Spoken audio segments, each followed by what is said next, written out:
আজকে আপনাদের জন্য পুডিংয়ের একটি রেসিপি নিয়ে এসেছি। পুডিংয়ের জন্য যা যা দরকার সব এখানে আছে।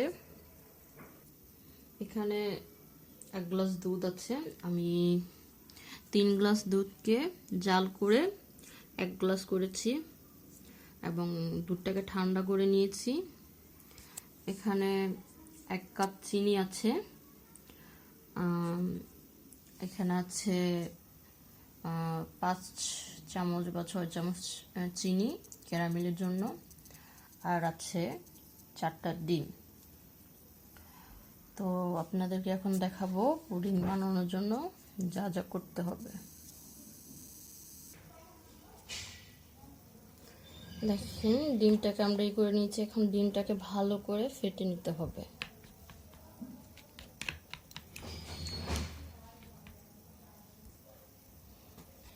আমার ডিমটা হয়ে গেছে, ভালো করে ফেটে নিয়েছি। এখন এটার মধ্যে একটু এলাচের গুঁড়া দিব, সামান্য পরিমাণে এলাচের গুঁড়ো দিয়ে দিব। একটু আপনার ইচ্ছে করলে ভ্যানিলা দিতে পারেন, ভ্যানিলা এসেন্স।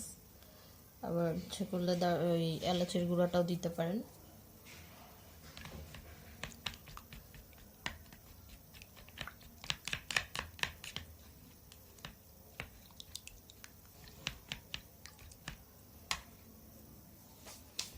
এখন এটার মধ্যে 1 কাপ চিনি ঢেলে দিব, দিয়ে ভালো করে চিনিটাকে মিক্স করে নিব। আমি চিনিটাকে ভালো করে মিশিয়ে নিয়েছি। এখন এর মধ্যে 1 গ্লাস দুধ ঢেলে দিব এবং নাড়তে থাকবো।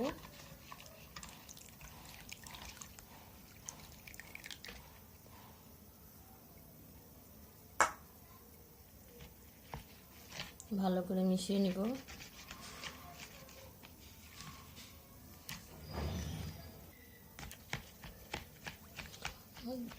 আমার দুধটা ডিমের মিশ্রণের সাথে ভালো করে মিক্স করে নিয়েছি। এখন এটাকে সুন্দর করে একটু ছেঁকে নিলে দুধের যে সর, ডিমের যে এক্সট্রা কিছুই থাকে এগুলো বের হয়ে যাবে এবং জিনিসটা আরও স্মুথ হবে। এটা অনেক পাতলা একটা জালির মতো একদম। ইচ্ছে করলে আপনারা ছাঁকনি ইউজ করতে পারেন, তবে এটা অনেক বেটার হবে। দেখেন আমি দেখাই দিচ্ছি।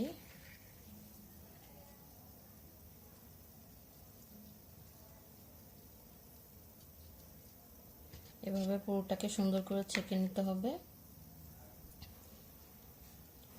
এটা দেখেন দুধ আর ডিমটাকে ছাকার পরে এক্সট্রা এগুলো বের হয়েছে। এটা ছেঁকে নেওয়াতে ডিমটা স্মুথ হয়ে গেছে মিশ্রণটা, আর পুডিংটা অনেক সফট হবে। আমার পুডিংয়ের মিশ্রণ বানানো কমপ্লিট হয়ে গেছে। এখন আপনাদেরকে ক্যারামেল বানানো দেখাবো এবং পুডিংটা চুলায় কিভাবে বানাতে হবে সেটা দেখাবো। ক্যারামেলের জন্য প্রথমে আমি 5-6 কাপ চিনি এটার মধ্যে দিয়ে দিলাম কড়াইয়ে এবং 1 চামচ পরিমাণ পানি দিয়ে দিলাম। জালটাকে মৃদু আঁচে দিয়ে রাখলাম।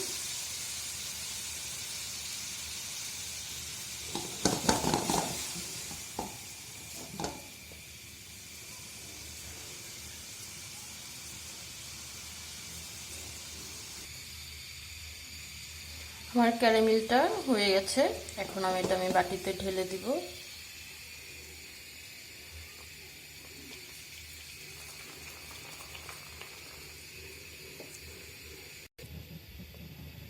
আমি ক্যারামেলটাকে পুরোপুরি ঠান্ডা করে নিয়েছি। দেখেন এটা যদি এখন আমি কাতো করি বা কিচ্ছু করি পড়বে না, কারণ এটা পুরোপুরি ঠান্ডা করে নেওয়া।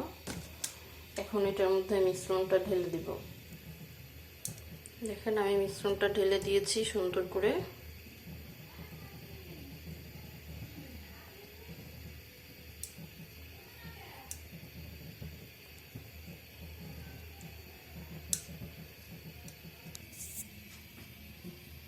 একটা সসপ্যান নিয়েছি, সসপ্যানে পানি দিয়ে চুলায় বসিয়ে দিয়েছি। আর সসপ্যানে পানিটা দিয়েছি, বাটি যেমন অর্ধেকটা ডুবে যায় ওই পরিমাণে পানি দিয়েছি। এখন আমি বাটিটাকে ঢেকে দিব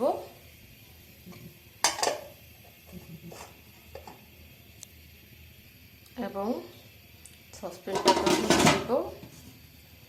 এই পানিটা বলক ওঠার পর 30 থেকে 40 মিনিট রেখে দিব। 40 মিনিট পরে দেখবো যে পুডিংটা হয়েছে কিনা। 40 মিনিট হয়ে গেছে। 40 মিনিট পর ফিরে এসেছি। এখন পুডিংটা হয়েছে কিনা সেটা বুঝবো কিভাবে। আমি একটা চাকু নিয়েছি, দেখেন চাকুটা একটু মাঝখানে দিয়ে ঢুকিয়ে দিলাম এবং আস্তে করে উঠিয়ে ফেললাম। দেখেন চাকুতে কিছু লেগে নেই। যদি কিছু লেগে থাকতো তাহলে বুঝে নিতে হতো যে পুডিংটা হয়নি, কিন্তু আমার পুডিংটা হয়ে গেছে, চাকুতে কিছু লেগেনি। পুডিংটা নামিয়ে ফেলেছি। দেখেন পুডিংটা অনেক সুন্দর হয়েছে। এখন পুডিংটাকে আমি 4 থেকে 5 ঘন্টা ফ্রিজে রেখে দিব। আমার পুডিংটা হয়ে গেছে, প্রায় 5-6 ঘন্টা ফ্রিজে ছিল। দেখেন পুডিংটাকে কীভাবে পরিবেশন করতে হবে সেটা আমি দেখিয়ে দিচ্ছি।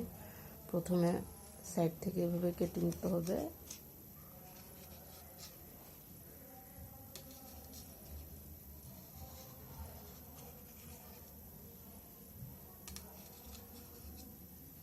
তারপরে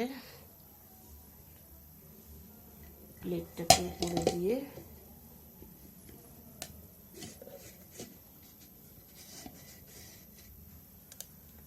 এভাবে ছেড়ে দিতে হবে। এখন আমি বাটিটাকে উঠাবো।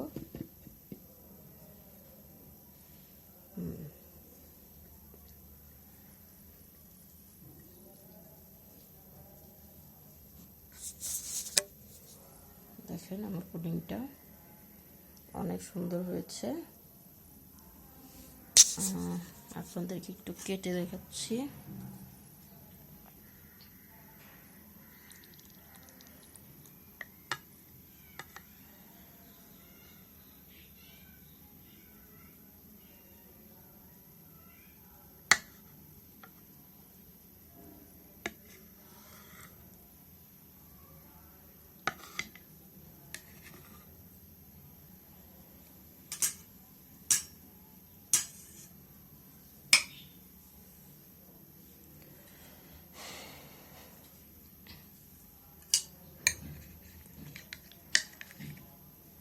দেখেন অনেক সুন্দর করে কেটেছি পিসটা। দেখেন আপনারা বাসায় এভাবে চেষ্টা করবেন, বানানোর চেষ্টা করবেন। আশা করি আপনাদের ভালো লাগবে রেসিপিটা।